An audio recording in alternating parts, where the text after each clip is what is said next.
नमस्कार दोस्तों, मैं डॉक्टर एम के गुप्ता, एलर्जी एवं चेस्ट स्पेशलिस्ट, आंच हॉस्पिटल दुर्गापुरा से। आज हम चर्चा करेंगे खांसी में खून यानी कफ में खून आना, जिसे हम हीमोप्टेसिस भी कहते हैं। दोस्तों, हीमोप्टेसिस एक सामान्य बीमारी का लक्षण होकर एक गंभीर बीमारी का लक्षण भी हो सकता है। खांसी में खून आने के कई सारे कारण हैं, जिनमें सबसे मुख्य कारण एलर्जिक ब्रोंकाइटिस यानी गले में खरांश रहना, गला छिल जाता है, इस वजह से खून आ जाता है।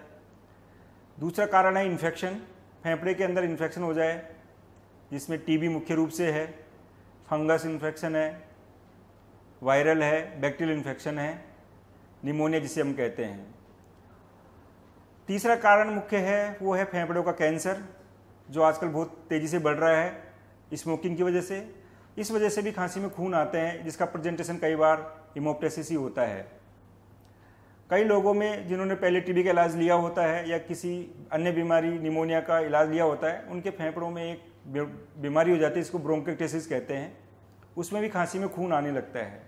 तो खांसी में खून आना एक लक्षण है, इसके कई सारे कारण हो सकते हैं। हमें इसकी उचित जांच करानी चाहिए। इसकी जांच में हम एक्सरे से पता कर सकते हैं। अगर एक्सरे में नहीं पता चलता तो सीटी स्कैन एडवाइज करते हैं। सीटी स्कैन में भी कई बार पता नहीं चलता तो एक ब्रोंकोस्कोपी, जिसे हम दूरबीन की जांच कहते हैं, जिसे हम डायरेक्ट लंग्स में देख सकते हैं कि खून कहाँ से आ रहे हैं, और उसका वहीं पे इलाज कर देते हैं। वहीं पे एक दवा डाल के उसको खून को रोक सकते हैं और उसका कारण का पता लगा सकते हैं, ताकि उस कारण को ठीक करें और आगे कभी खून नहीं आए। क्योंकि दोस्तों, कई बार खून गति से आता है, कई बार बहुत तेज़ी से आता है कि वो सांस की नली को रोक देता है और मरीज एकदम गंभीर हो जाता है। तो ऐसी स्थिति पैदा ना हो, इसलिए हम पहले से ही इसका पता लगाएं और इसका समुचित इलाज कराएं।